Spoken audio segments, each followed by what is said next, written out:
Assalamualaikum warahmatullahi wabarakatuh. Halo sahabat Rumah Tafis Ridho. Di video kali ini, Ana, Adinda Syifa Aulia, dan Mutia Alkansa, kita akan ngobrol-ngobrol tentang menjadi imam sholat.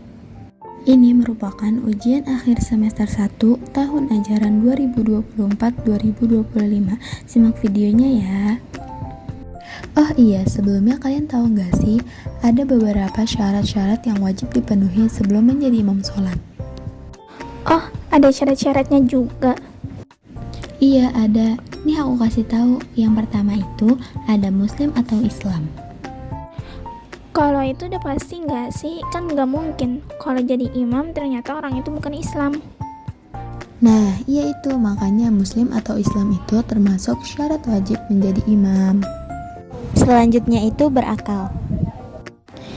Jadi maksudnya tuh orang yang jadi imam itu harus dalam keadaan sadar ya? Iya, jadi orang yang jadi imam itu nggak boleh dalam keadaan mabuk atau dalam keadaan gila. Lalu yang ketiga itu ada balik. Balik itu bukannya menunjukkan seseorang itu udah dewasa. Iya, jadi orang yang mau jadi imam itu harus udah balik dulu. Oh, soalnya kalau orang yang udah balik itu lebih ngerti dan paham gak sih caranya jadi imam tuh gimana? Iya, nah yang keempat itu laki-laki menjadi imam untuk perempuan maupun jika laki-laki itu seorang anak kecil, yang penting dia itu sudah balik. Karena emang kodratnya perempuan itu makmum bagi laki-laki dan laki-laki itu menjadi imam bagi perempuan kan? Iya, betul banget tuh. Terus apa lagi? Selanjutnya itu yang kelima, mampu membaca Al-Quran. Nah, gak mungkin kan kalau orang yang jadi imam itu dia gak bisa baca Al-Quran. Iya juga ya, kan kalau mau jadi imam ya minimal harus hafal surat-surat pendek gak sih? Iya, nah yang keenam itu tidak berpenyakitan. Loh, kenapa gitu? Ya coba aja kalau kamu lagi sakit batuk pilek, terus kamu jadi imam batuk-batuk terus, pasti nanti sholatnya malah jadi gak khusyuk. Wah, iya juga ya. Terus apa lagi? Nah, terus yang keberapa sekarang? Yang ketujuh. Nah iya, yang ketujuh itu harus mampu mengerjakan semua rukun sholat. Itu mah harus gak sih? Gimana dia mau jadi imam kalau dia aja gak ngerjain semua rukun sholat? Nah itu makanya, lanjut terus yang ke-8 itu tidak kehilangan syarat sah sholat. Syarat sah sholat itu yang tahu waktu-waktu sholat, bersuci dari hadas besar maupun hadas kecil, terus badan pakaian dan tempatnya harus suci dari hadas, menutup aurat, terus sama menghadap kiblat kan? Iya betul tuh. Nah terus yang terakhir ada niat. Ya jadi kalau kita mau jadi imam kita harus niat dulu. Pasti sih itu, tapi niat antara jadi imam sama makmum beda atau sama? Nah itu yang harus diperhatikan. Niat untuk jadi imam, jadi makmum, atau niat sholat sendiri itu beda-beda. Oh, beda. Niatnya gimana kalau kita mau jadi imam atau makmum ataupun sendiri? Gini, contohnya mau sholat subuh. Usolli fardhu subhi rak'ataini mustaqbilal qiblati adaan imaman lillahi ta'ala. Artinya, aku niat melakukan sholat fardu subuh 2 rakaat menghadap kiblat sebagai imam karena Allah Ta'ala. Ini niat ketika jadi imam. Usolli fardhu subhi rak'ataini mustaqbilal qiblati adaan ma'muman lillahi ta'ala. Artinya, aku niat melakukan sholat fardu subuh 2 rakaat menghadap kiblat sebagai makmum karena Allah Ta'ala. Nah, ini niat ketika menjadi makmum. Usolli fardhu subhi rak'ataini mustaqbilal qiblati adaan lillahi ta'ala. Artinya, aku niat melakukan sholat fardu subuh 2 rakaat sambil menghadap kiblat. Saat ini karena Allah Ta'ala. Ini niat ketika sholat sendiri.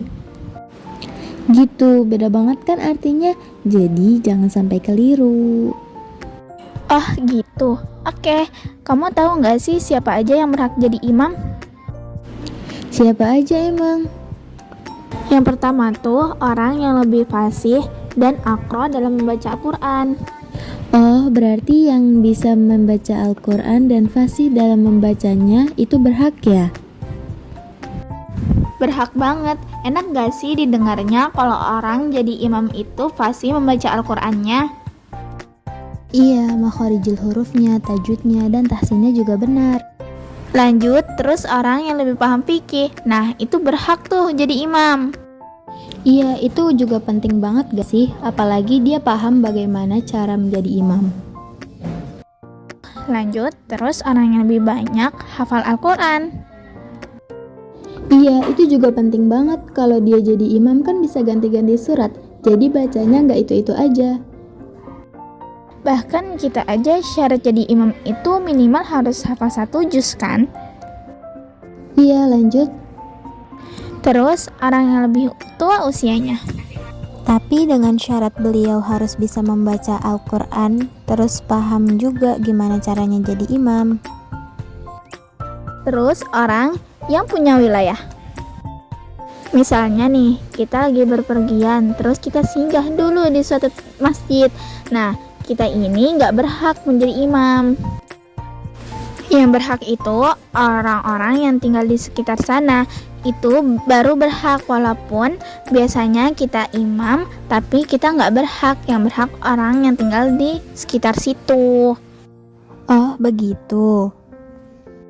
Nah, selanjutnya ada tugas seorang imam. Imam bukannya tugasnya memimpin sholat. Iya benar, tapi ada lagi tugas yang lain. Yang pertama, memeriksa kerapatan dan kelurusan barisan. Maksudnya gimana? Iya, jadi ujung kelingking kaki kita harus rapat atau lengan kita harus rapat.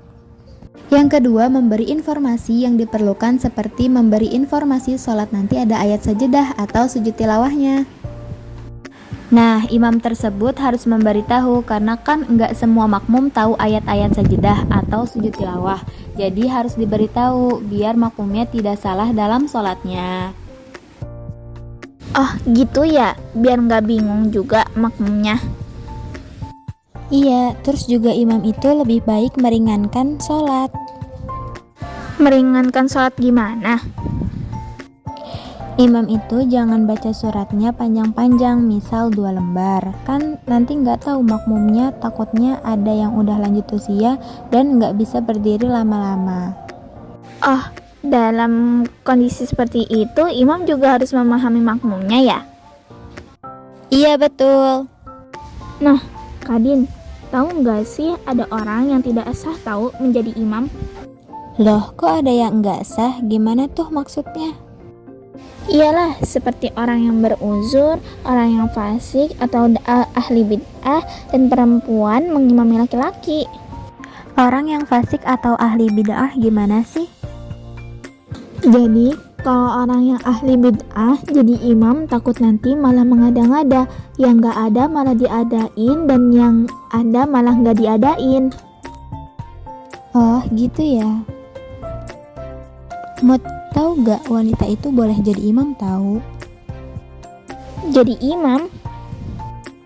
Iya, dia boleh jadi imam untuk sesama wanita aja. Tapi kalau ada laki-laki, maka yang berhak imam adalah laki-laki tersebut. Oh iya? Berarti kita boleh jadi imam dong? Iya, hukumnya mubah atau diperbolehkan. Wanita mengimami wanita. Tapi sop wanita saat imam itu seperti laki-laki jadi imam nggak? Tentunya ada yang berbeda. Kan kalau laki-laki imam itu paling depan dan makmum ada di belakang imam. Tapi kalau untuk wanita barisannya harus sejajar dengan makmumnya. Terus ada yang berbeda lagi nggak? Oh iya, untuk mengingatkan imam perempuan itu cukup dengan tepukan tangan saja, bukan mengucapkan kalimat tasbih seperti laki-laki. Oh, Kadin, boleh nggak sih wanita itu sholat di masjid? Sebenarnya boleh aja, tapi dengan syarat. Apa aja syaratnya? Kita harus menjauhi segala sesuatu yang menimbulkan fitnah atau mengundang syahwat, seperti tidak memakai parfum dan bertabaruj. Tetapi, ya wanita lebih diutamakan atau lebih baik sholat di rumah aja daripada di masjid. Sekian guys, obrolan kita tentang menjadi imam sholat. Semoga yang sedikit ini bisa bermanfaat ya. Cukup sekian, semoga bermanfaat. Wassalamualaikum warahmatullahi wabarakatuh.